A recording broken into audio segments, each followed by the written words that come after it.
नमस्कार, मी अर्चना आणि आपण पाहता सी न्यूज चांगल्यासाठी बेधडक. बुलेटिनची सुरुवात करूया हेडलाईन्सने. पलूस तालुक्यातील आमणापूर येथे कृष्णा नदीत मळी मिश्रित पाणी, नदीतील हजारो मासे पुन्हा मृत्युमुखी. मासे मृत्युमुखीला कारणीभूत असणाऱ्या कारखान्यांवर कारवाई करण्यात येणार. प्रदूषण महामंडळाचे अधिकारी विद्यासागर किल्लेदार यांची माहिती. राज्यातील ग्रामीण आणि शहरी भागाला न्याय देणारा अर्थसंकल्प, आमदार सुधीरदादा गाडगीळ.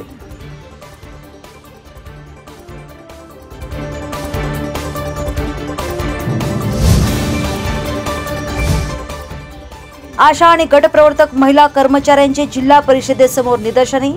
शासकीय सेवेत सामावून घ्यावे यासह विविध 13 प्रमुख मागण्या यावेळी करण्यात आल्या.